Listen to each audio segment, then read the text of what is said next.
In the English-speaking Caribbean, yes, you can actually drive a vehicle right onto the studio floor.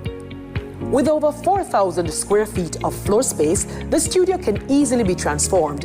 It has hosted a wide variety of live and recorded productions, including Digital Rising Stars, Schools Challenge Quiz, gospel concerts, the TEF Tourism Debate Competition, and election night coverage.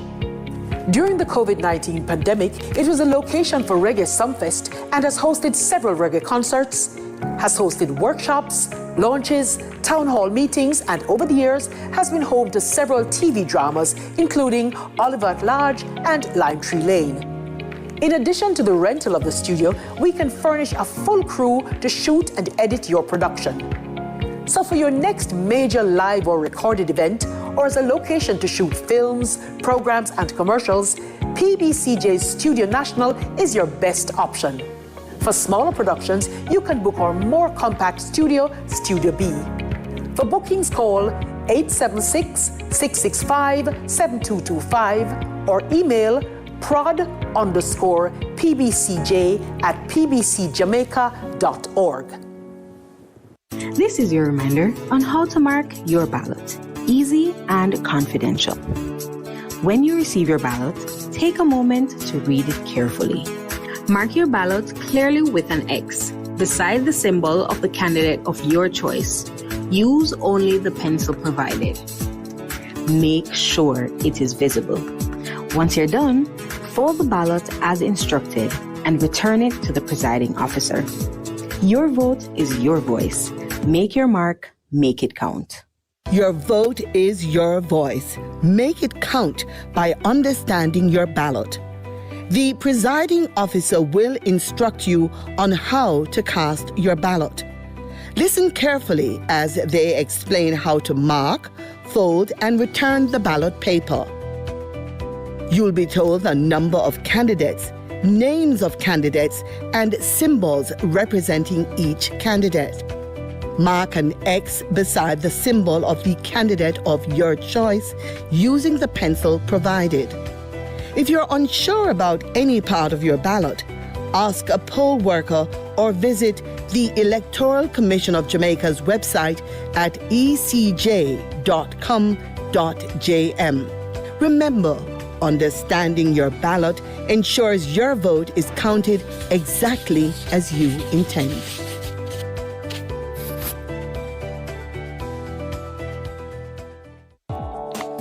Did you know that you can vote without the new voter ID card?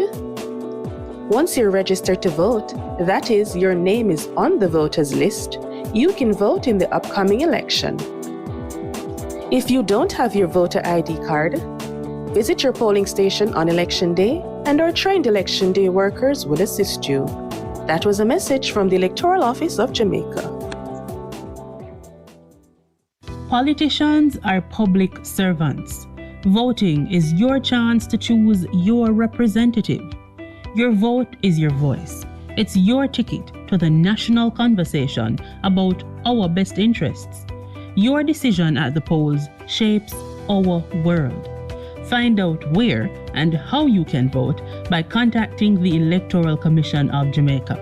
Visit their website at www.ecj.com.jm or give them a call at 888-991-8683. Your voice matters. Your vote counts.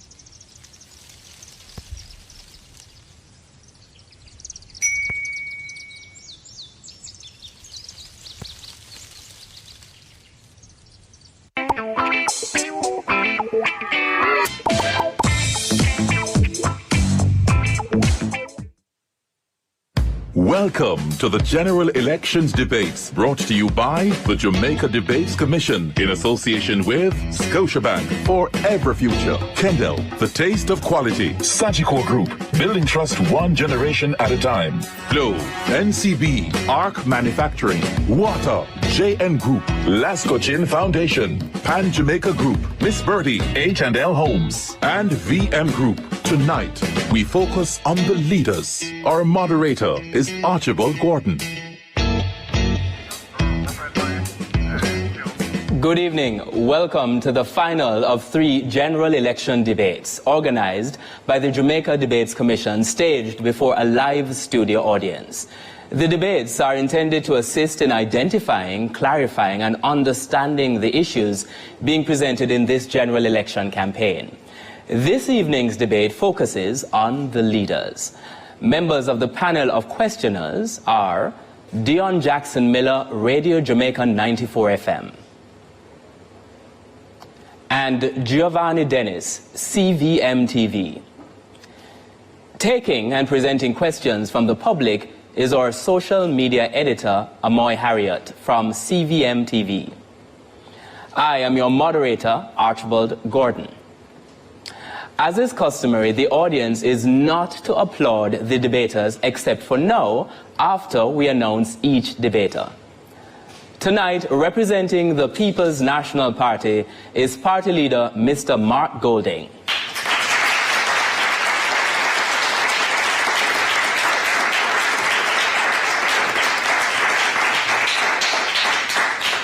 Representing the Jamaica Labour Party is party leader Dr. Andrew Holness.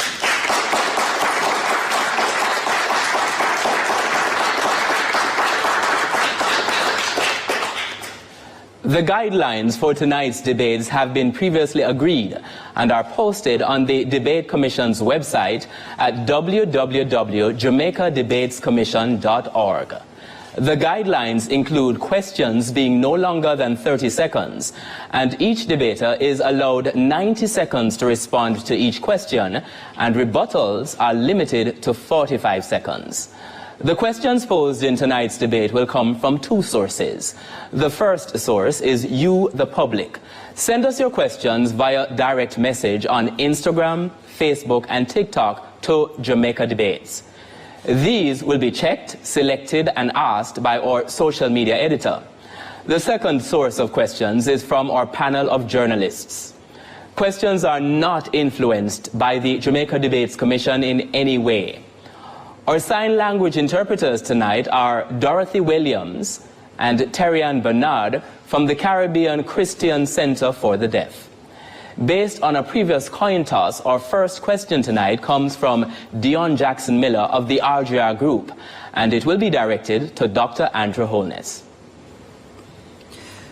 Dr. Holness, government members have recommended taking the Auditor General off the Integrity Commission. There have been changes made by your administration to the Office of Political Ombudsman that have virtually destroyed its effectiveness as a check on the behavior of politicians.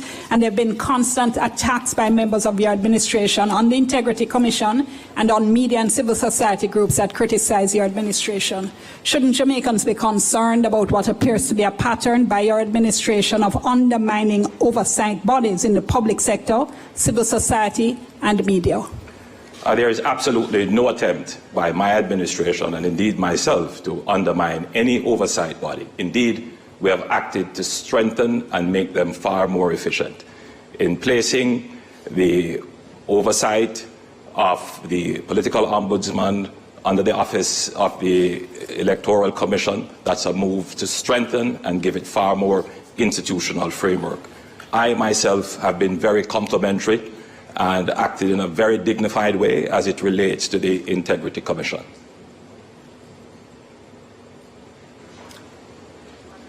Mr. Golding will have the opportunity to respond. There has been a definite pattern of hostility from the Jamaica Labour Party government towards the institutions mentioned in the question, in particular the Integrity Commission, largely because it is well known that there are at least 10 members of Parliament who are under investigation for illicit enrichment, a serious corruption offence, of which the only one to be known is the one for whom a report has been completed and sent to the Parliament, which is you, Andrew. As a result of that, they have done their very best to try to neuter that critical institution, including the Prime Minister bringing that institution to court to undermine its effectiveness and indeed eliminate it entirely. Our next question comes from Giovanni Dennis, and it goes to Mr. Mark Golding. Mr. Golding, Keith Duncan says the PNP's proposal to increase the income tax threshold to 3.5 million is impractical and impossible to fund without new taxes. Can you explain how these planned tax breaks will work without hurting the economy? The context in which we have decided to increase the threshold to 3.5 million is the hollowing out of the middle class in this country. Working families finding it extremely difficult to make ends meet. And we believe with the debt to GDP ratio having now, after 13 and a half years of belt tightening and austerity, having now reached the cusp of the target of 60% of GDP introduced into the fiscal rules in law under Portia Simpson Miller, this is a time, this year it's expected to actually, with the readjustment of the definition and calculation of GDP, this is the year that we expect to achieve that target. That will release 2.5% to 3% of GDP of additional resources, which were not previously budgeted for in the fiscal policy paper. That is more than sufficient to pay for our entire program, including the $3.5 million increase to 3.5 million of the tax threshold, which will make our civil servants and our middle managers, and indeed most of Jamaicans who are presently suffering under the high burden of the cost of living, have money that they can spend, they can fix up their homes, extend their homes with a room, buy a car if they don't have one, pay down debt where they may be in arrears. It is necessary to preserve the country from brain drain and to keep the society intact. Dr. Holness now has the opportunity to respond. The hollowing out of the middle class is an act of the PNP. They totally decimated the middle class.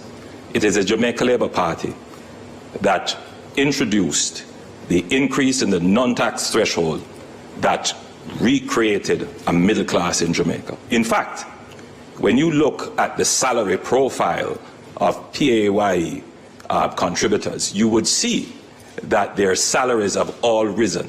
It is the Jamaica Labour Party, through the compensation review, that has increased salaries by over 200 billion Jamaican dollars for public sector workers.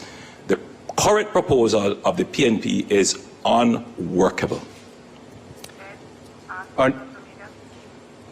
It's now time for a question from social media. We're going to Amoy Harriot.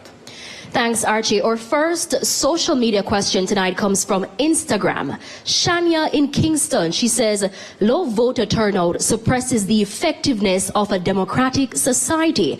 Many Jamaicans refuse to vote because they believe both parties are corrupt. What would you say to the significant population of non-voters? And if elected, how will you hold politicians accountable for offenses against the people instead of protecting them? So in this instance, the question, you have 90 seconds to answer, and we begin with Dr. Holness. Corruption is a serious problem in our country, and corruption requires strong leadership. From my position as Prime Minister, I have taken action against any member of my political party that has been involved or accused of anything that suggests corruption. In my own case, I have been investigated for a year with an expert forensic auditor.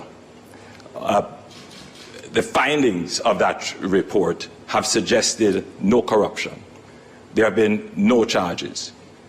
Every aspect of my report, every aspect of my personal life and my personal financial details are in the public domain. I am the politician about which Jamaica knows the most. And therefore, I am the politician who can stand with the greatest moral authority to treat with any matter that is considered corrupt, as I have done in the past. And I want to give this assurance to the Jamaican people that you know me, you know about me, you can trust me, and you know that I stand against corruption. Mr. Golding has the opportunity to respond to that social media question as well. Within Andrew, what they know about you is that you have 28 bank accounts, that you received several $1 million in cash deposits from anonymous donors in your bank account, that your companies had transactions of over $400 million, several thousand transactions between them, and that Positive Jamaica Foundation, a non-profit which you are intimately connected with, provided resources which you use for personal investments through your personal company. We have signed the Leadership Code of Conduct developed by Integrity Commission. All of our spokespersons and myself have signed. None of your people have signed it. I am committed to ensuring that all members of the executive, when we form government, will have their Integrity Commission declarations published, not just the leader of the opposition and what should happen, but hasn't happened in your case because you're not certified, the Prime Minister. So the whole question that has been asked is an excellent question. And we really need to step up our vigilance against corrupt behavior, nepotism and cronyism. The volume of scandals under this Jamaica Labour Party government is unprecedented. Over the number of ministers who have had to be removed from frontline duty, many of them parked in the naughty corner in OPM rather than being sacked. It is a disgrace to the country, and your personal situation where you're operating under a deep cloud because your Integrity Commission declarations are not certified also is something which Jamaica cannot go forward with. We'll now take a short break and we invite you to stay tuned.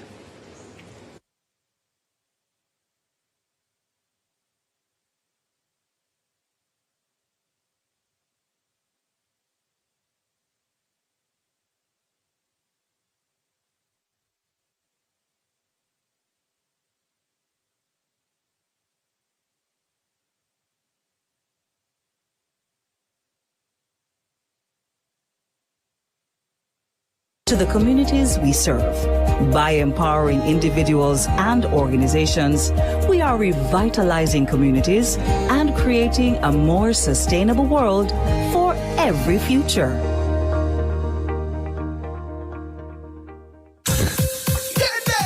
When you want the food shell and make the rice well, just give me me Kendall. Anytime of the day, night as well, just give me me Kendall. Everybody can tell, taste good, great smell, just give me me Kendall. Number one in flavor, no parallel, hard quality, you know we excel. Spell it out, Kendel.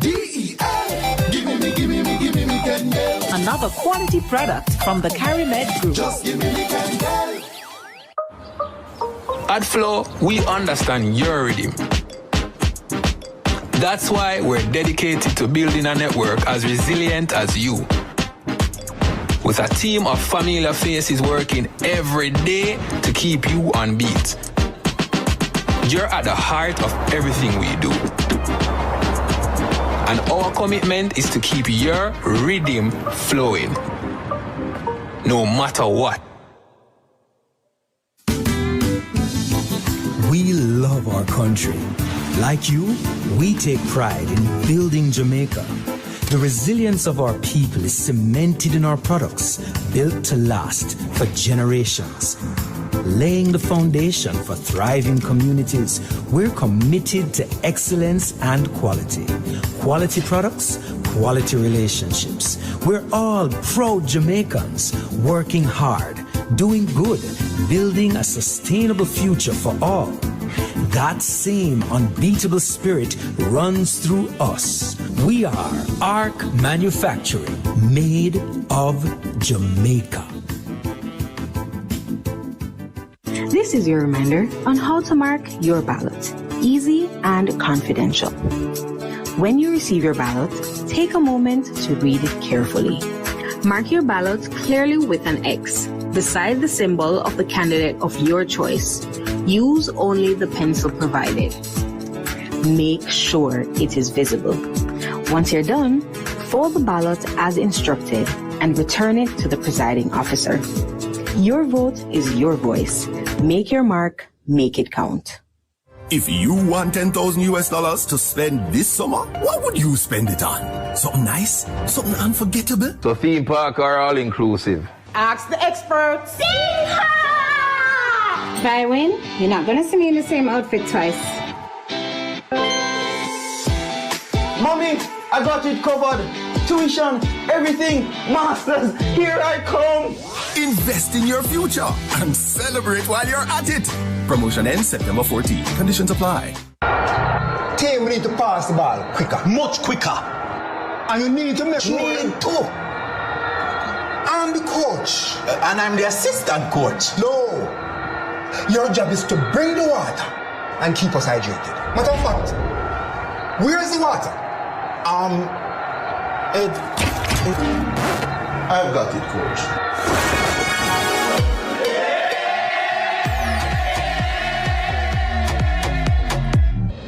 Every generation brings new hopes and ambitions.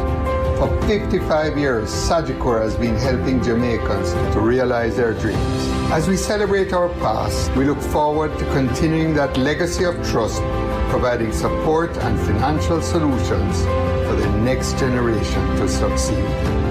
Sagicor, building trust, one generation at a time. Tomorrow's success will depend on the decisions we make today. At the Scotia Jamaica Foundation, supporting the well-being of our nation is more than a choice. It's a heartfelt promise to the communities we serve. By empowering individuals and organizations, we are revitalizing communities and creating a more sustainable world for every future.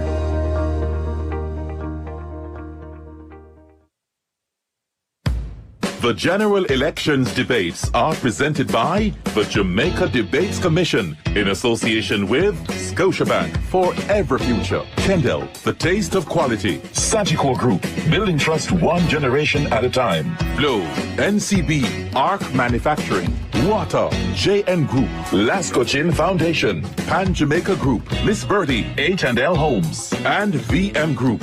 Watch, listen, decide, vote. Welcome back to the Leaders Debate presented by the Jamaica Debates Commission. We invite you, the public, to send us your questions via direct message on Instagram, Facebook and TikTok to Jamaica Debates. We now ask Dion Jackson-Miller to start this segment with a question for Mr. Mark Golding. Going back to the income tax proposal, Mr. Golding, because several people have been taking issue with your numbers. The PNP's assertion that it can fund the proposal through projected revenue growth doesn't seem to take into, as well as organic revenue growth, doesn't seem to take into account increase in expenditure. That's also projected, as well as low growth rates that no government in recent years has managed to overcome. Isn't it true that your numbers just don't add up? The fiscal policy paper does project over the next 3 years some $160 billion of additional revenue. The degree to which there are accompanying expenses will depend on how we manage the expense side of the budget. There's also the fact that there are $360 billion of programs in the budget that represent the priorities of a given government at a particular point in time. When we are elected, we're not going to be elected to maintain the current trajectory that Jamaica is on. People want to see change. And most fundamentally, the issue really is the fact that we are coming to the end of the period of austerity, the period where Jamaica has been for 13 and a half years, steadfastly paying down debt. So that the debt to GDP ratio, which we inherited at 147% of GDP at the beginning of 2012, is now, in this fiscal year, projected to achieve the target of 60% of GDP. Once that happens, we no longer have to reduce debt as a priority. We just have to maintain that debt profile. That will release resources of 2.5% to 3% of GDP, which is close to $90 billion of additional resources, which no longer have to be part of your primary surplus target. So we will be able to fund our program quite comfortably come April next year, when the fiscal year starts. Dr. Holness, there is a song which says, when the rum tells you you're a big dancer. I don't know what the leader of the opposition was drinking. Firstly, the debt to GDP for this fiscal year is not projected to be 60%. It is projected to be 65% thereabouts. If the leader of the opposition is depending on growth to provide the revenues for $75 billion of expenditure, the country would have to grow between 8 and 10%, which has not done that since the 60s. Thirdly, yes, there are $300 billion of programs. What are these programs? Pharmaceuticals. Thank you, Dr. Holness. Thank you, Dr. Holness. Our next question is from Giovanni Dennis, and it goes to Dr. Holness. Dr. Holness, you said on February 7, 2016 in Sam Sharp Square, Montego Bay, within our first 100 days in government, we will start the legislative process to fix the general election date in Jamaica. It's been 3,490 days since. In your May 2016 budget debate, you further stated the country should not be distracted by protracted periods of uncertainty. Yet, that's exactly what happened with this year's election. After 2 consecutive terms in office, you have failed to deliver on this promise. Why? Your research into this matter, I respect the question, is incomplete.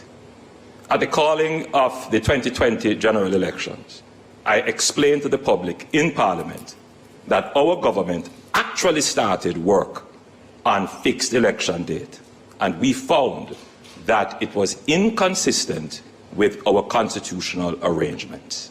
And therefore, we did not include it in our 2020 manifesto. It is no longer a part of our platform.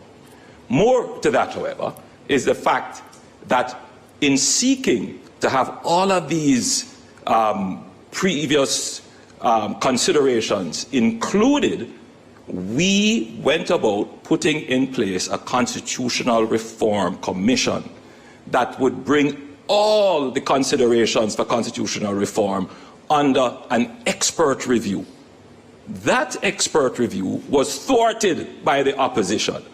So, yes, these considerations were considered from 2016, but the reality of our constitutional arrangement made us take a different route, which is to go to a comprehensive constitutional reform, which was frustrated by the opposition.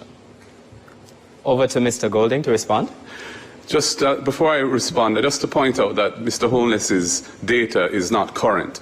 The Fiscal Commissioner issued a release, I think it was today actually, indicating that with the National System of Accounts being updated, GDP has been adjusted, and we're now at 62% of GDP. That's what the debt is at the end of March this year, and we will more than likely achieve 60% this fiscal year.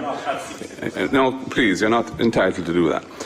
The flip-flopping from the Prime Minister is manifest. They were supposed to have impeachment. There's no impeachment. Fixed election day, no fixed election day. Ring fencing the NHT, they have taken over $130 billion out of the NHT. Cannot be trusted. Just reminding that there is a format to the debate and asking the debaters to respect the format to which they have agreed. It's now time to go to the next question, social media. Amoy Harriet, over to you. This question comes from Janine. Parliament has passed a constitutional amendment bill and a referendum bill to transition Jamaica into a republic. Could you clarify the economic and administrative implications of this transition and how you intend to ensure that the process doesn't distract from Jamaica's economic priorities like debt reduction, investment diversification, and public services? That question goes to Mr. Golding first and then to Dr. Holness.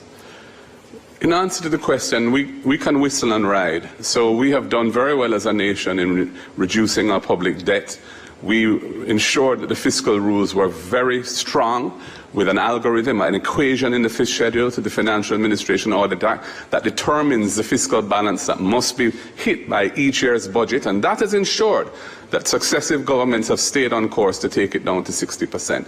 We can do constitutional reform, but it requires authentic consultation with the people, and there must be an effort to have bipartisan consensus on critical issues.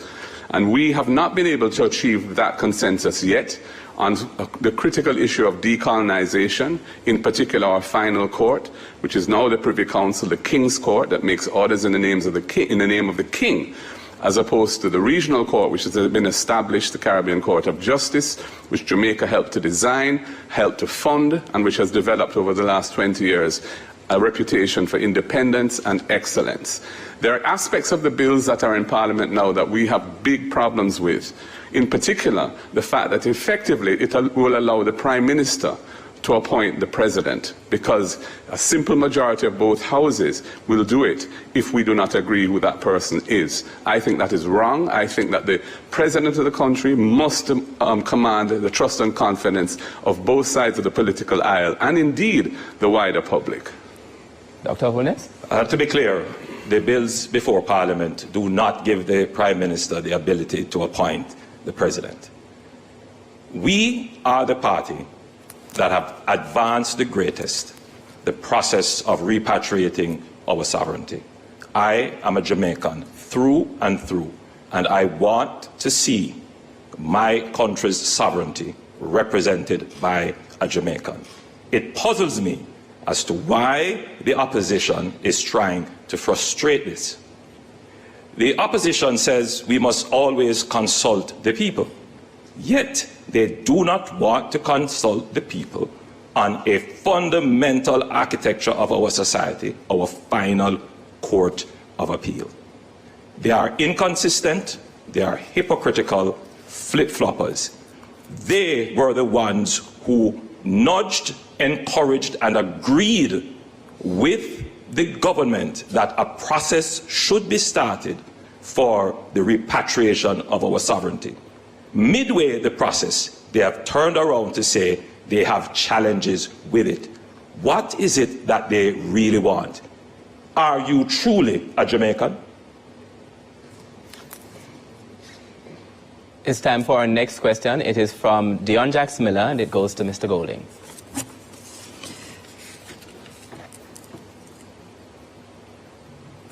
Mr. Golding, the PNP is promising a tax break for small businesses for the first 3 years of formally incorporating, as well as a raft of other targeted tax relief measures. How do you respond to criticisms that your tax plan reintroduces inefficiencies, tax avoidance, and corruption into the tax system that have been eliminated over the past 15 years?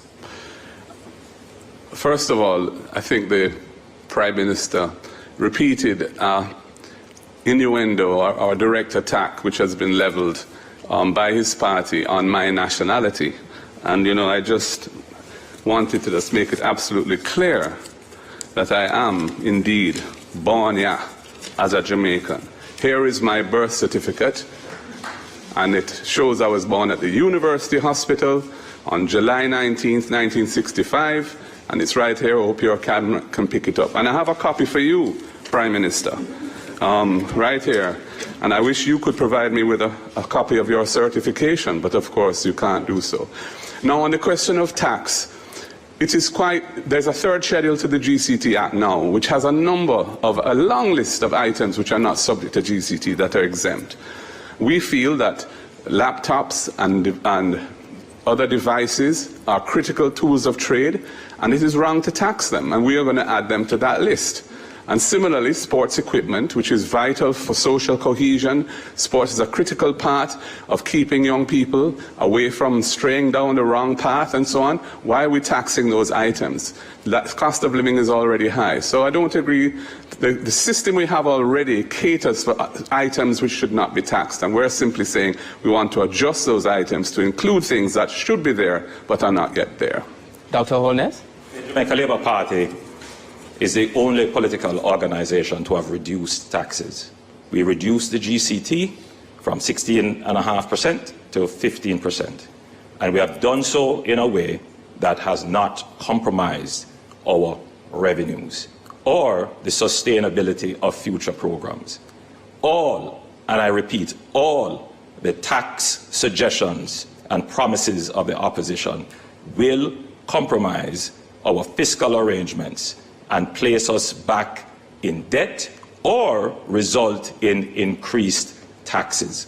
The best way to provide social services is to identify the persons who need it. Thank you, Dr. Holness. Our next question is from Giovanni Dennis, and it goes to Dr. Holness.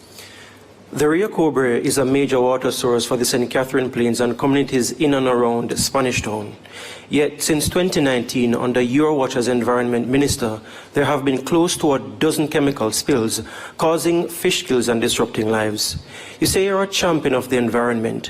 Why hasn't there been tougher sanctions for the repeated breaches of environmental permits by the companies culpable?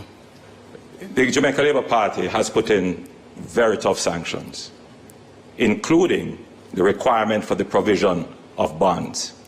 We are the only government to have called these bonds and brought polluters to court. We have also started the process of studying the Rio Cobre to ensure that there is no discharge into the Rio Cobre. And this is something that I am personally very serious about, and we will put in legislation to end discharge into the Rio Cobre. It becomes even more important as we have now put in place the Content Rio Cobre water project, for which we are pulling 15 million gallons of water from the Rio Cobre per day. So we must protect that asset, and I give the public my sincere commitment that we will protect the Rio Cobre. Mr. Golding? Quickly, just to say that the JLP is not the only party to have reduced taxes. The PNP reduced the personal income tax rate from 33.33% to 25%. We reduced the GCT rate from 17.5% to 16%. There's been reductions of taxes on both sides. They plan to reduce, they say, income tax from 25 to 15, which is going to help the rich and the ministers who pay themselves 200+ % pay increases. On the environmental issue, you are the one who overturned NEPA's decision not to grant a permit for the mining of the Dry Harbour Mountains, which is a very sensitive nature reserve. You're flip-flopping again, Andrew. Our next question is from social media. Over to Amoy Harriot. Well, Archie, Delanor says many Jamaicans would like to see the full rollout of body-worn cameras on our police officers, even more so now given the increase in fatal police shootings. Will this be something that you'll prioritize should you be elected? Mr. Golding will respond first. First of all, I think it's very important to acknowledge and commend the excellent work done by the police force over the last year and a half in bringing the rate of violent crime, in particular murders in the country, down from the intolerable levels where it had been under this government. More murders committed in Andrew Holness's 2 years in office than any other 2-year term in the history of Jamaica. The police have finally abandoned the failed policies that we did our best to stop, the mass use of states of emergency, which the court has ruled as unconstitutional, and have gone now to a much more targeted approach, a much more strategically sound approach. Having said that, we do feel that it's very important that the public as a whole must have trust and confidence in the police, because the police rely on intelligence and information from the public. And therefore, if the public feel that there's excessive use of force and there's no accountability for it, they're not going to be as cooperative as we need them to be. I think, therefore, it's in the interests of the Jamaican society and the police themselves to have the benefit of body-worn cameras, especially when they go on special operations, so there can be no question, nobody can accuse them wrongly of having used excessive force when the force was legitimate as used. And to the extent that there may occasionally be an excessive use of force, the persons are held accountable for that in accordance with the law. That's what the rule of law requires. Dr. Holness? The government is already in the process of procuring and acquiring body-worn cameras. Several thousands of them are under procurement and will be deployed shortly to the police force. We consider this as absolutely important in giving confidence to the public regarding the actions of the police force. And the police themselves want to have these cameras as protection for themselves. Interestingly, however, the leader of the opposition states that the state of public emergency did not work. Now, murders under the PNP increased to over 1,000 murders in 1997 and remained there for over 30 years. It is the Jamaica Labour Party in 3 consecutive years that have reduced murders by 55%. The states of public emergency worked. The states of public emergency were supported by the PNP when Peter Phillips was the leader of the opposition, and it reduced murders by 27%. Since we did not have the cooperation of the opposition, murders went up. A question must be asked: who is responsible for the increase in murders when there was a tool that could have saved lives? It is a serious question. Now, Giovanni Dennis has indicated that he would like to ask one of his two follow-up questions. I believe that question will go to Mr. Golding. Mr. Golding. Mr. Golding, I want to go back to the matter of your dual citizenship. It took days for you to confirm that you held dual citizenship and weeks for you to renounce it. Why didn't you acknowledge the issue up front, and why should Jamaicans believe you will be forthcoming with them on any issue, even if it's uncomfortable in the first instance? I didn't hesitate to acknowledge dual citizenship. I was born in Jamaica. I had a British father, and I inherited British citizenship by descent from him. And that's lawful under the laws of Jamaica, and indeed parliamentarians in Jamaica are permitted to be dual nationals. I therefore didn't consider it to be something which was problematic. However, when it was raised last year and politicized, I decided I want to know what the Jamaican people felt about it, because I thought really my response ought to be driven by them. We did an internal poll. It showed that a majority thought I should renounce, and so I did. And I renounced my British citizenship in August last year. Dr. Holness, rebuttal. You know, this is a strange one. A man who wants to represent his country must choose his country. He doesn't need to ask anyone. He should choose. And that's why we say we choose Jamaica. It is indeed of concern that it was not until your 40s, when you were becoming a minister of government, that you sought to have a Jamaican passport. It is not your birth that makes you Jamaican. It is the choices you make for your country, including supporting a process that would make a Jamaican head of state here, including getting a Jamaican passport. Our next question is from social media. Over to Amoy, and that question will go to Mr. Golding.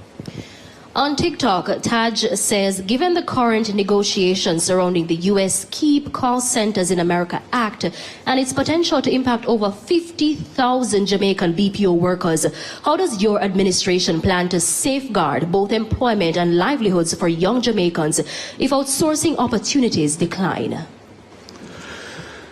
That's a good question, and the truth is that the evolution of technology, especially the advent of artificial intelligence, is also a threat to the type of services that are provided through outsourcing. So we are going to have to ensure that we try and upskill our existing workforce so that they can be trained to do the type of tasks that technology isn't going to be as adept at dealing with as human beings. And we also have to provide other avenues for employment for young people. That's why we're going to establish the Youth Innovation Fund, which will provide grants and loans to young people to get them into business if they want to get into business. And it will enable them to pursue their talents in tech or in creative industries or any other area of endeavor so that they can express themselves, help to monetize their talent and build brand Jamaica. And so those are the types of things that need to be done. We also want to emphasize training and the role of the private sector in training. We'll be giving an incentive, a dollar-for-dollar matching of all businesses who invest in upskilling and training.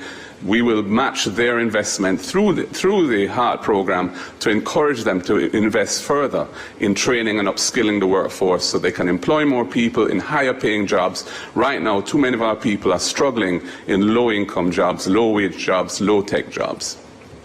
The same question goes to Dr. Holness. Well, let me give you some practical and real answers instead of airy-fairy stuff. Jamaica is already positioning itself for nearshoring and friendly shoring of the recalibration of the global supply chain. And that is why we have made a massive investment in the Caymanas development and in Raintree. These are real investments that will bring production to Jamaica and jobs to Jamaica.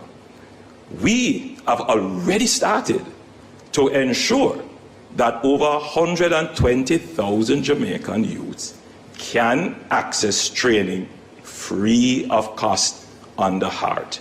And much of that training is in support of not just BPO, but logistics.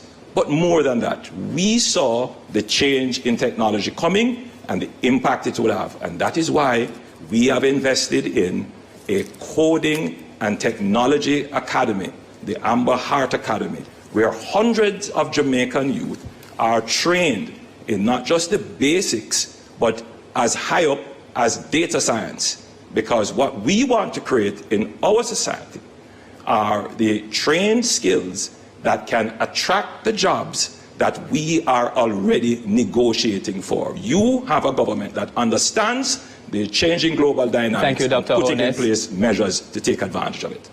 We'll now take a short break and we invite you to stay tuned. The general elections debates are presented by the Jamaica Debates Commission. Watch, listen, decide, vote.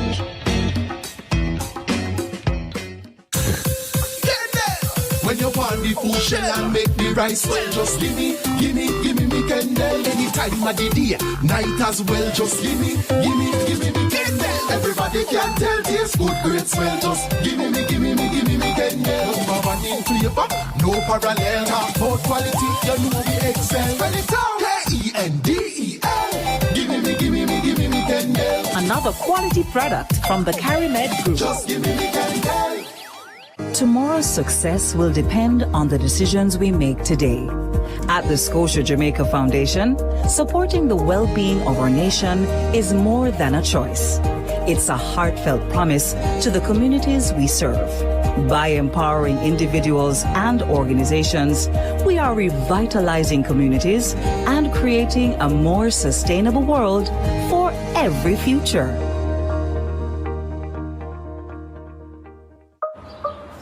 At Flow, we understand your rhythm.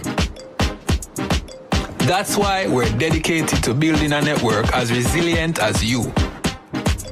With a team of familiar faces working every day to keep you on beat.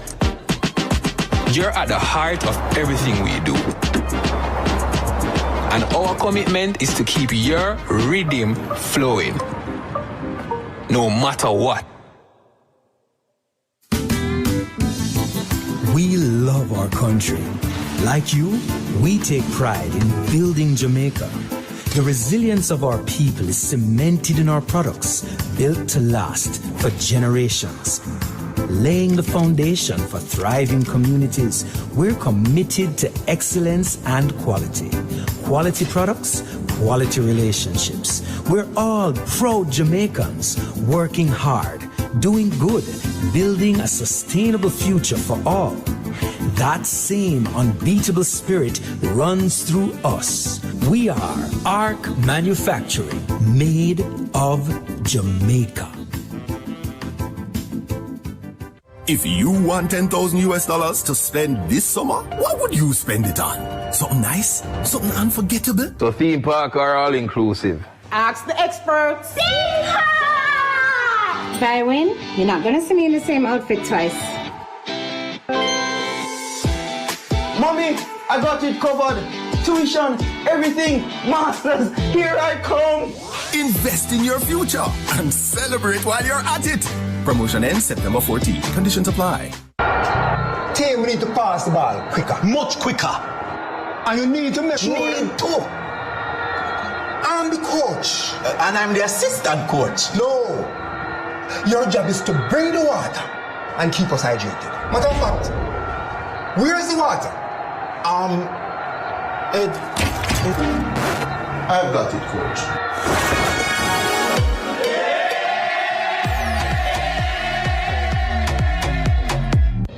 Every generation brings new hopes and ambitions. For 55 years, Sagicor has been helping Jamaicans to realize their dreams. As we celebrate our past, we look forward to continuing that legacy of trust, providing support and financial solutions for the next generation to succeed. Sagicor, building trust, one generation at a time.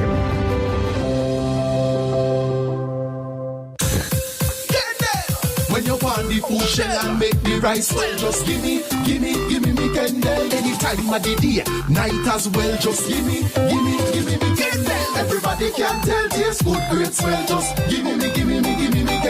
Number one in flavor, no parallel, half about quality, you know we excel. Spell it out, Kendel. Gimme me Kendall. Another quality product from the CariMed Group. Just gimme me Kendall. The general elections debates are presented by the Jamaica Debates Commission in association with Scotiabank for every future. Kendall, the taste of quality. Sagicor Group, building trust one generation at a time. Flow, NCB, Arc Manufacturing, Water, JN Group, Lasco Chin Foundation, Pan Jamaica Group, Miss Birdie, H&L Homes, and VM Group. Watch, listen, decide, vote. Welcome back to the Leaders' Debate presented by the Jamaica Debates Commission. We invite you, the public, again, to send us your questions via direct message on Instagram, Facebook, and TikTok to Jamaica Debates. We now ask Dion Jackson Miller to start this segment with a question for Dr. Andrew Holness. 2021, you were appointed to the Queen's Privy Council, an ancient advisory body, and your administration's recent attempt at constitutional reform would have seen the removal of the British monarch from Jamaica's parliament and executive in phase 1, but not from our judiciary. Opposition or no opposition, referendum or not, can you tell us your position, whether you support the removal of the Privy Council as Jamaica's final court, and if so, when? My position is that Jamaica should have its own local court as its final appellate court. But I also do respect the Caribbean Court of Justice, of which we are a part of its original jurisdiction. I will say, however, that on a matter as important as this, that forms the architecture of our nation, the people must be consulted. And that is why I put in place a process that would begin these consultations in a practical and phased basis, a process which has been thwarted by the opposition. Now, the leader of the opposition raises questions about democracy. On one hand, he does not want to consult. He wants the government to just act without consulting with the people, but then turns around and says that we are the ones undermining democracy. The leader of the opposition must be consistent. Democracy requires us to consult the people on these critical matters. Mr. Golding? Yes, Mr. Holness, shortly before the visit of Prince William to Jamaica, became a member of the King's Privy Council. So one has to wonder how he was choosing Jamaica when he did that. Anyway, to answer the question, we want to follow the Constitution, and the Constitution has been ruled by the Privy Council as the highest court as not requiring a referendum for the decision as to whether or not the CCJ should become the final court replacing the Privy Council. And that is what we think ought to be done. No other country that has moved away from the Privy Council has had a referendum to do so, and there are good reasons for that. Our next question is from Giovanni Dennis, and it goes to Mr. Golding. Mr. Golding, the PNP under your leadership has flip-flopped on a number of issues. For example, Julian Robinson on May 16, 2023 said the opposition takes no issue with a massive salary increase for parliamentarians. The very next day, the PNP released a statement objecting to the increase. Why should Jamaicans trust that you won't similarly make about turns on promises you are making now? When Julian said that in Parliament, he was referring to the principle of parliamentarians getting an increase. He wasn't addressing the specifics of what was being proposed. We hadn't had a discussion around those specifics. When we looked at the details and we saw the massive increase that the Prime Minister was proposing for himself and for his ministers, we felt it was unconscionable to do that in the context where the public sector workers had just had their salary negotiations under some duress in relation to the teachers in particular, finalized, and many of them were getting 20% over 2 years. That is why we had to clarify our position, because it was not in accordance with what we thought that principle demanded. Now, over time, thinking can evolve. People change their positions on issues. So, for example, we are looking at this whole question of the 3.5 salary, the $3.5 million threshold increase. And we've seen where, as the debt target is achieved and resources can be released, it can be afforded. We weren't calling for 3.5 2 years ago, but we see that the need, inflation, etc., have happened. Cost of living pressures are there. Our evolution, our thinking has evolved, and we think that this is the right thing to do now, and we're committing ourselves to it. So, you know, I don't think the criticism is justified. Thank you, Mr. Golding. Dr. Holness now has... I have to call out that the leader of the opposition is telling lies. Julian Robertson stood in Parliament and said he supported the increase. Clear, and the tapes are there. Secondly, he calls the increase unconscionable, yet he takes it. I, Andrew Michael Holness, did not take it. The option was available to him as well. I chose not to take it. The leader of the opposition says, I have 28 bank accounts. That is absolutely not true. The report of the Integrity Commission includes accounts that are closed, accounts that are dormant, insurance accounts, and investment accounts. Thank you. They have Thank you, weaponized Dr. Holness. Our next question is from Dion Jackson Miller, and it goes to Dr. Holness. Dr. Holness, in your 2016 manifesto, you said, quote, will make it mandatory that the appointment to sensitive posts be approved by a 2/3 majority in each House of Parliament, thereby requiring consensus between government and opposition. Now, the posts identified included the Office of Director of Public Prosecutions. Not only did you not implement this, but you disregarded the opposition's objections in the case of the recent extension, which led to a court case. Wasn't this a betrayal of the principle of bipartisanship that you had been proposing 9 years before? Absolutely not. And indeed, in some instances, there are parliamentary review of sensitive positions. And I want to be also very clear that the constitutional reform process that we have put in place would take into consideration all of these proposals that were made. We cannot tinker with the Constitution, doing a little thing here and a little thing there, and therefore we decided to put it in a comprehensive process, again which the opposition has thwarted. But since I have some time, let me also address some other issues about the leader of the opposition. In my own Integrity Commission report published in Parliament, there were no findings of corruption.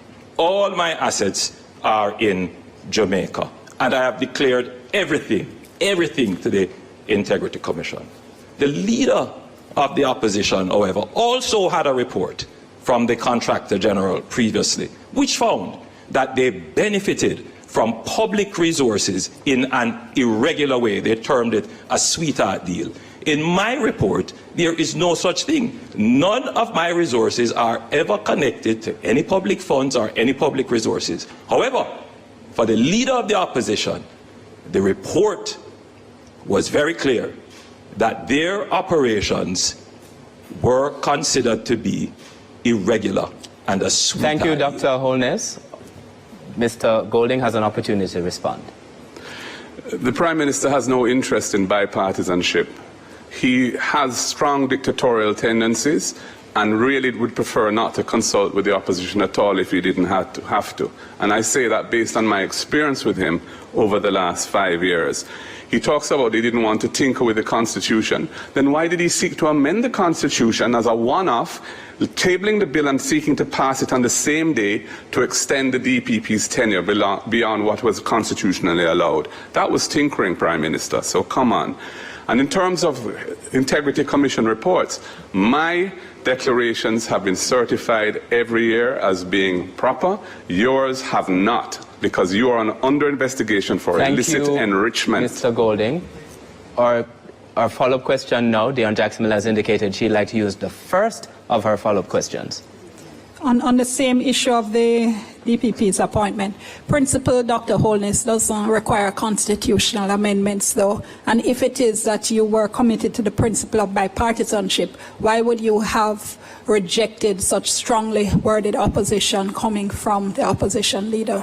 End of the day, this matter was taken to the court, and the courts decided, and the DPP was reinstated. I want to also clarify something that the leader of the opposition said. The investigations carried out by the Integrity Commission are at an end.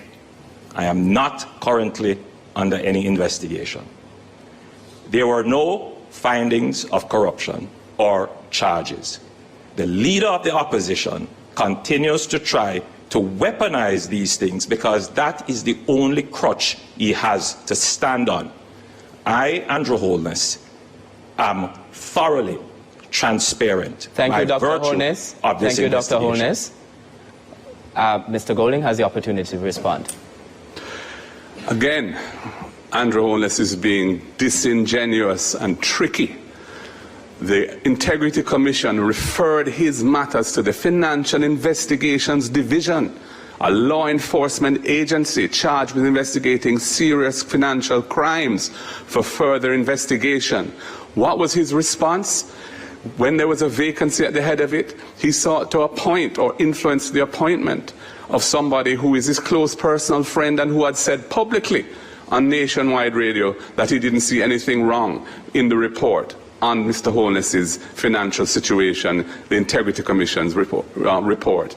It was clearly a set-up job, and we feel that very strongly that this needs to be addressed. Thank you, Mr. Golding. Our next question is from social media. I'm going to hand over to Amoy. Malik on Facebook says many Jamaicans feel the economic growth that's been reported hasn't lowered their grocery bills or electricity costs. How do you measure economic success beyond the statistics? Dr. Holness has the opportunity to respond first. The first measure is income. And 280,000 jobs have been created in Jamaica, which means that more Jamaicans have income. There is a rise in income. Let's look at the minimum wage. The Jamaica Labour Party government has tripled the minimum wage. So there are more Jamaicans earning more at the lower levels of our country. Further, access to basic amenities. 350,000 Jamaicans have access to potable water, and in our next term, we will ensure that the 900,000 Jamaicans which now don't have reliable or full access to water will have access to water. Transportation, public transportation. We have done an amazing job in reducing bus fares and increasing the convenience and efficiency of public transportation, including implementing a rural bus fare system. On electricity, we have reduced the GCT on electricity, a promise made by the previous government and not kept. We have done it in a sustainable way. But more importantly, we have not placed any new taxes on the people of Jamaica since our government has been managing the fiscal affairs of this country. Mr. Golding has an opportunity to respond. First of all, I think the question is sound, because statistics don't tell the full picture. Jamaica's competitiveness has been falling, yet they say that we have record low unemployment. Several 100,000 Jamaicans are outside the labour force and are not measured for that purpose. And indeed, you're regarded as being employed if you're employed 1 hour a week. 55% of Jamaicans are suffering from food insecurity. That is what the United Nations says, the FAO, which is an agency of the UN, says. 55% of Jamaicans are not getting adequate nutrition.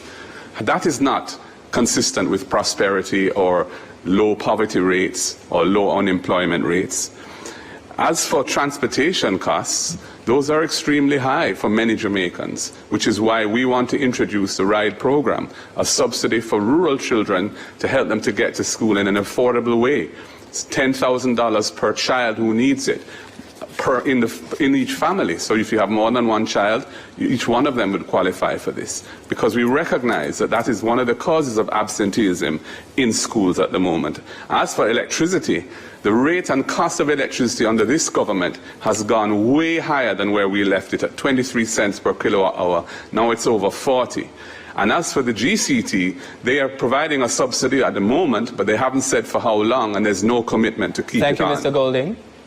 We are now going to be taking a short break, and we invite you to stay tuned. The general elections debates are presented by the Jamaica Debates Commission. Watch, listen, decide, vote.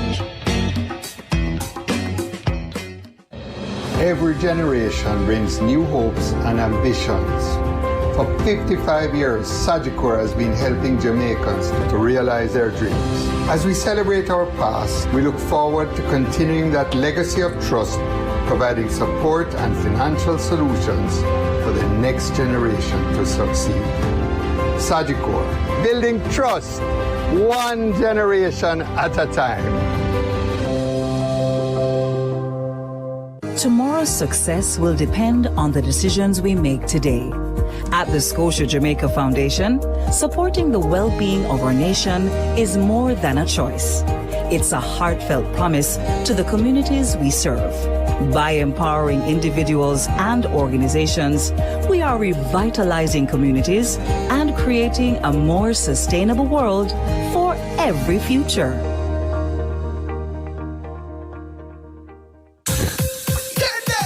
When you want the food shell and make the rice well, just give me me candle. Anytime of the day, night as well, just give me me candle. Everybody can tell, taste good, great smell. Just give me me candle. Number one in flavor, no parallel. Talk about quality, you know we excel. Spell it out, K-E-N-D-E-L. Give me me candle. Another quality product from the CariMed Group. Just give me candle. At Flow, we understand your rhythm.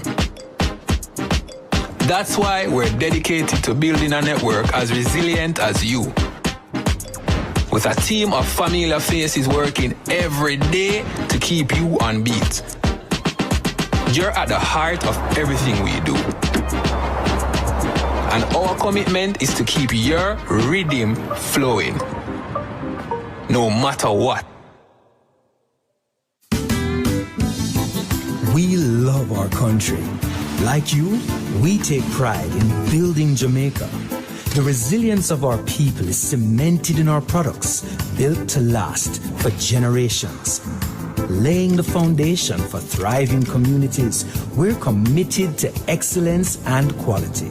Quality products, quality relationships. We're all proud Jamaicans, working hard, doing good, building a sustainable future for all. That same unbeatable spirit runs through us. We are ARC Manufacturing, made of Jamaica.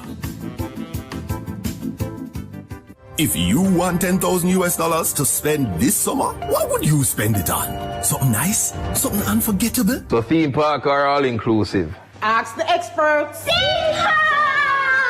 If I win, you're not gonna see me in the same outfit twice. Mommy, I got it covered. Tuition, everything, masters, here I come. Invest in your future and celebrate while you're at it. Promotion ends September 14. Conditions apply. Team, we need to pass the ball quicker, much quicker. And you need to make sure. I'm the coach. And I'm the assistant coach. No. Your job is to bring the water and keep us hydrated. Matter of fact, where is the water? I've got it, coach.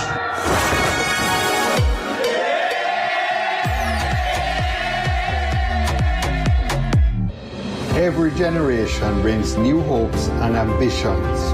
For 55 years, Sagicor has been helping Jamaicans to realize their dreams. As we celebrate our past, we look forward to continuing that legacy of trust, providing support and financial solutions for the next generation to succeed.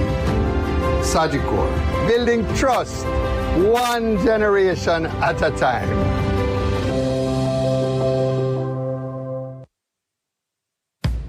The general elections debates are presented by the Jamaica Debates Commission in association with Scotiabank for Every Future, Kendall, the taste of quality, Sagicor Group, building trust one generation at a time. Flow, NCB, Arc Manufacturing, Water, JN Group, Lasco Chin Foundation, Pan Jamaica Group, Miss Birdie, H&L Homes, and VM Group.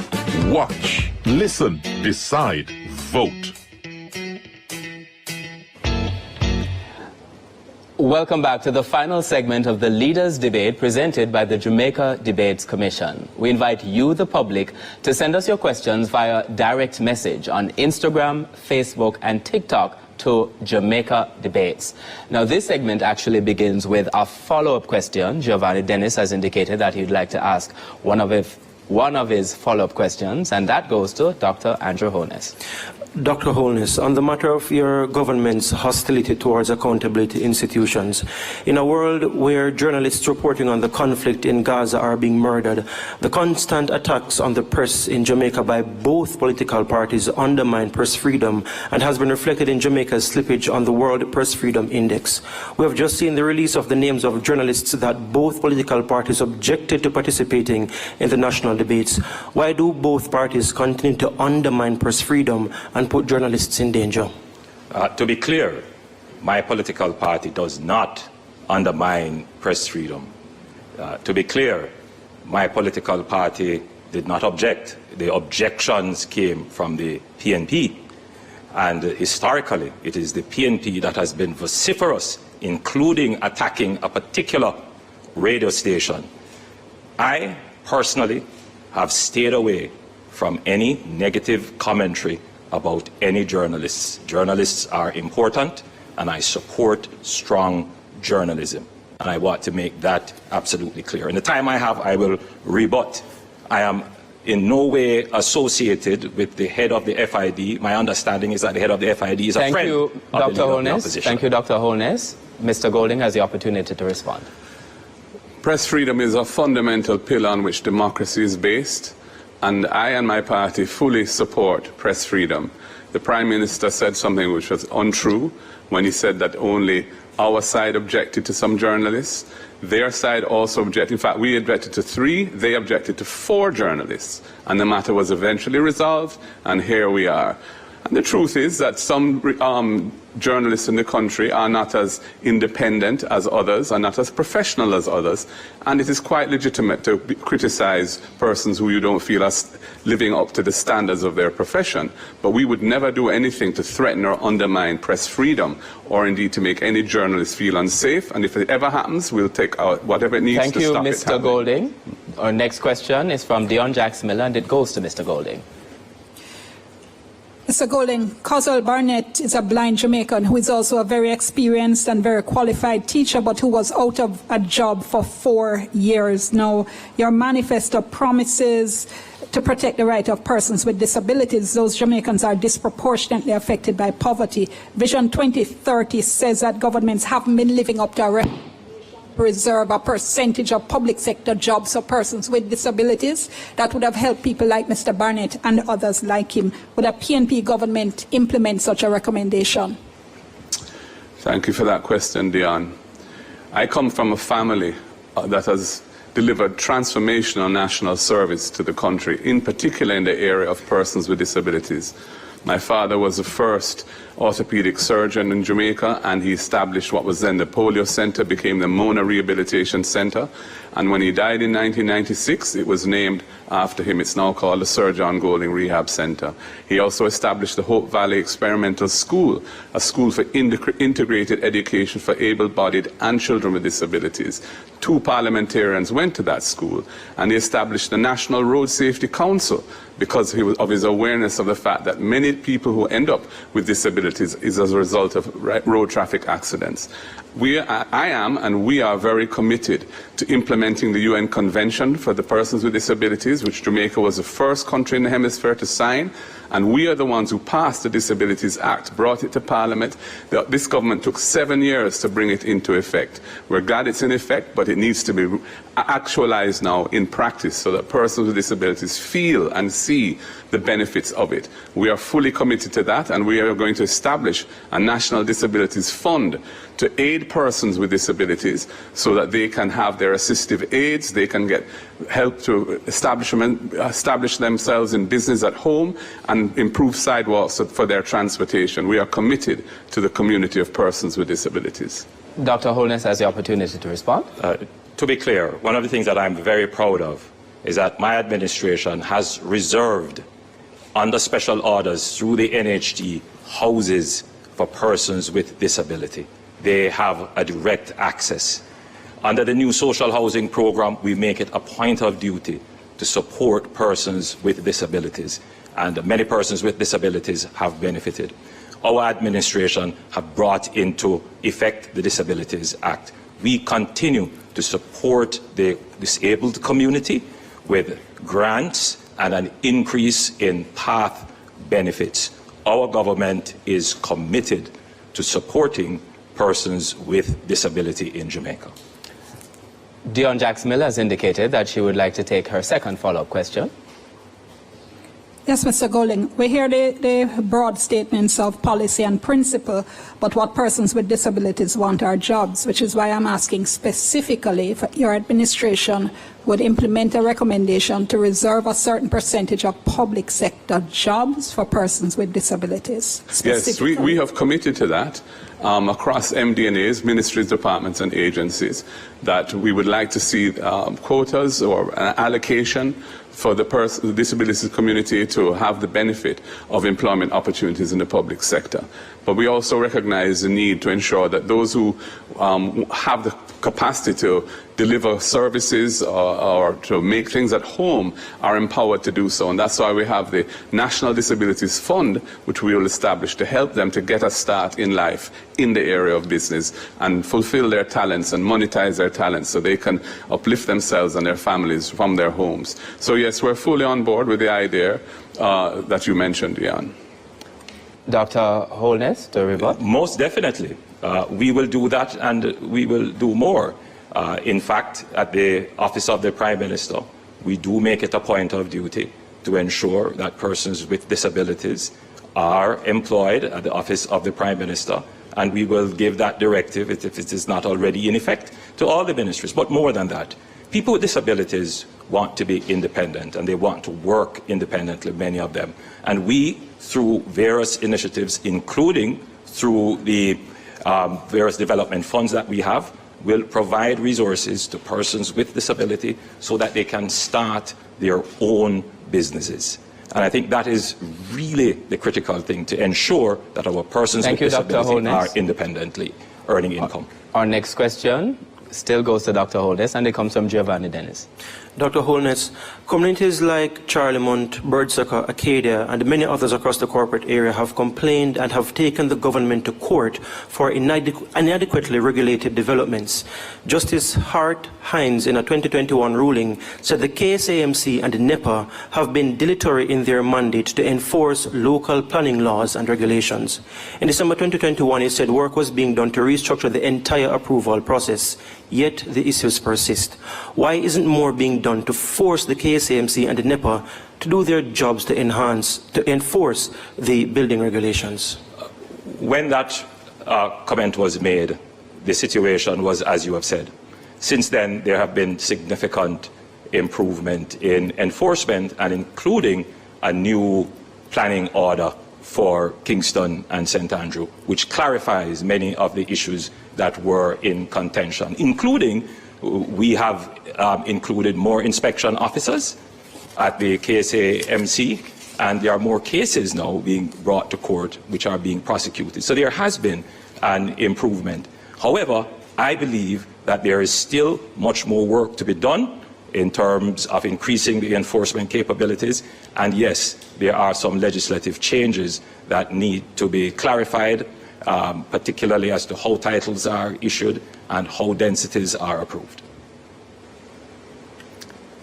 Mr. Golding has the opportunity to respond. Since the People's National Party assumed the leadership in the council of the KSAMC, the new Mayor Andrew Swaby has been pursuing internal governance reform, including persons from outside, to try and improve standards and processes, make them more transparent and effective, so that the citizens of the corporate area can expect higher levels of governance. I think it's unfortunate that in the case of Mr. Holness and his wife, they are in the business of real estate development, or certainly she is, and that presents serious conflicts of interest which have manifested themselves in some of their own schemes that they have developed. I think we need to have rules which preclude that kind of activity so that there's no question of conflicts of interest. We've come to the point in the debate when the debaters get an opportunity to ask each other questions. We begin, we invite Mr. Golding to ask a question of Dr. Andrew Holness. Mr. Holness, the Integrity Commission in their court filing in the case that you brought to try and strike down the act and eliminate the offence for which you are being investigated, have said that you had money in the Ponzi scheme Olint and you got it out, while others suffered losses. You had money in Cash Plus, another Ponzi scheme where people lost lots of money, you got it out. And of course, you had money in SSL, and you were able to withdraw your money before it collapsed. In fact, I would say the only person that Usain Bolt has not been able to catch up with is you. And I want to ask you, how do you think and why do you think the people of Jamaica should trust you to be in charge of the governance of the country for a third term with that track record and with that cloud hanging over your head? The leader of the opposition is a liar and cannot be trusted. I lost money in Cash Plus and Olint. However, the PNP accepted and received $1 million from Olint. He has no credibility to talk about Ponzi schemes. They benefited from the Ponzi scheme to fund their election campaign. He questions my wife's integrity about development. My wife and my family are hard-working Jamaicans. We started off with taxes like many other Jamaicans, and I have worked hard. He has sought to weaponize that. But the people who receive me when I go into the country, they say, Andrew, don't worry. No weapon formed against you shall prosper. Mr. Golding, your rebuttal. I made the point that for the Prime Minister and his wife to be in the real estate business when so many of the agencies of government which regulate that business fall under his ministry of economic development and job creation creates the possibilities for conflicts of interest, and I stick by that position. We now invite Dr. Andrew Holness to ask a question of Mr. Mark Golding. The leader of the opposition speaks about integrity and trust. He was an advisor to a former Minister of Finance that put in place a policy of high interest rate, for which he acted as a broker for the government to invest loans and bonds for which he received a commission of high interest rate, to the point where one of his members described this as the greatest transfer of wealth from the poor to the rich. He, the Topanaris lawyer, has made billions of this, yet he does not disclose this in his integrity report. In fact, he doesn't even have a house in Jamaica. How can we believe you? And do you have assets in overseas companies for which you have not disclosed? I've disclosed all my assets, and that's why my Integrity Commission declarations are certified. Your allegations are scurrilous and false. You made reference to DB&G, although you didn't call the name. DB&G was established in 1992 as an investment firm by 3 young Jamaican entrepreneurs.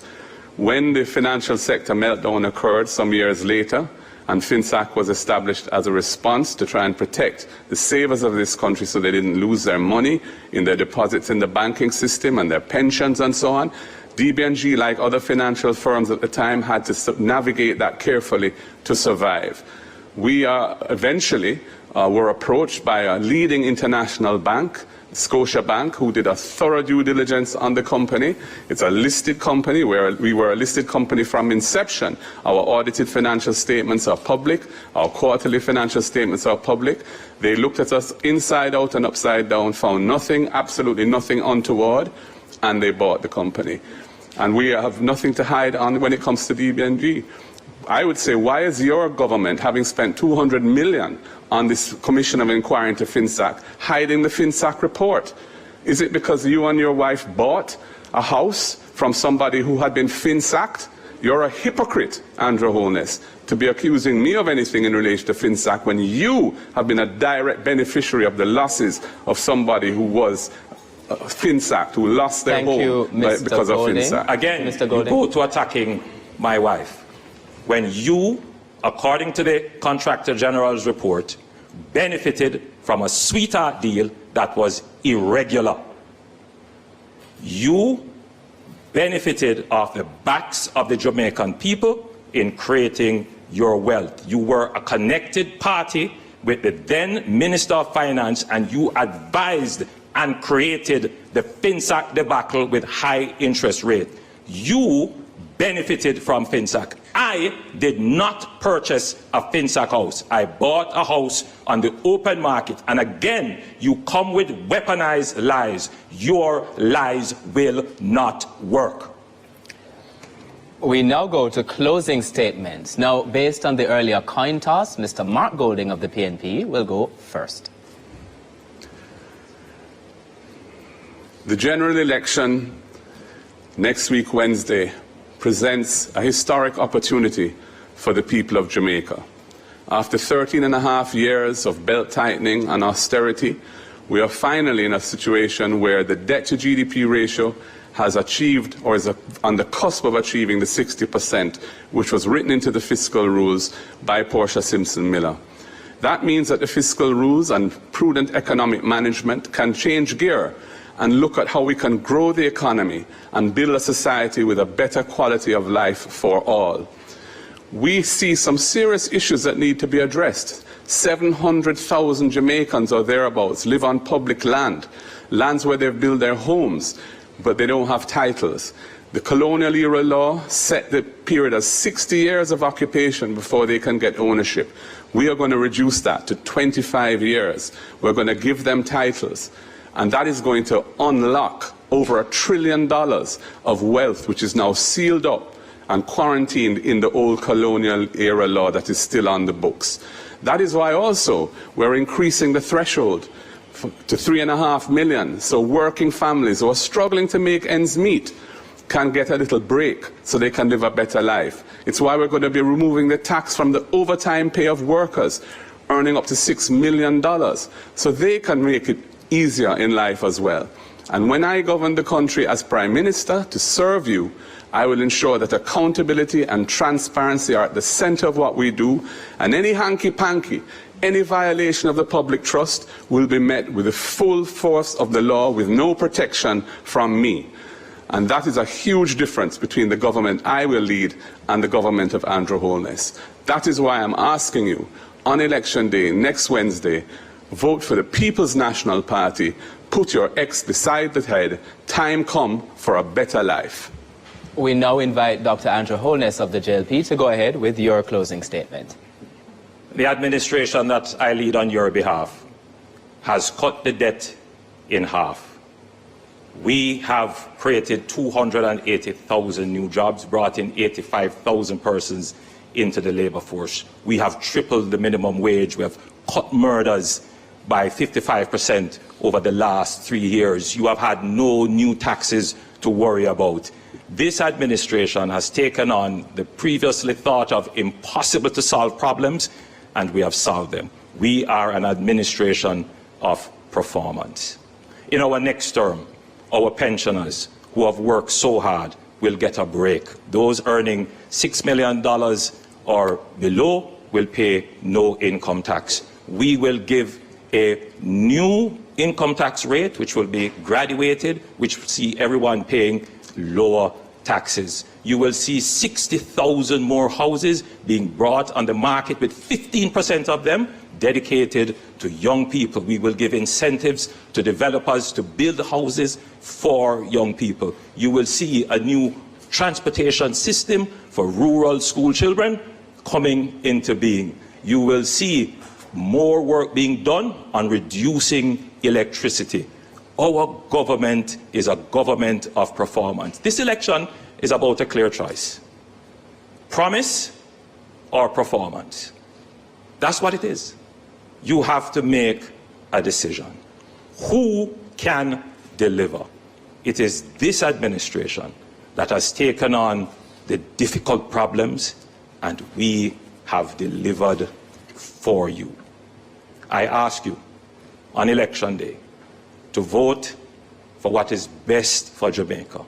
Vote for a government that performs. Vote for the Jamaica Labour Party. Thank you.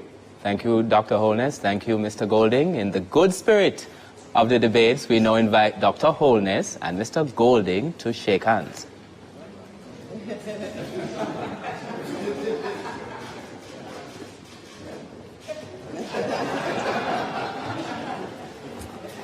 And now we can breathe. That concludes the leadership debate between party leader Dr. Andrew Holness, representing the Jamaica Labour Party, and party leader Mr. Mark Golding, representing the People's National Party.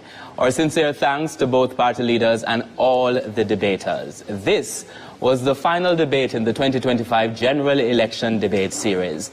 Thanks for joining us. Thanks to our studio audience, our production crew, production and funding partners, and most of all, our viewers and listeners all across Jamaica and the diaspora. I am Archibald Gordon. Good night.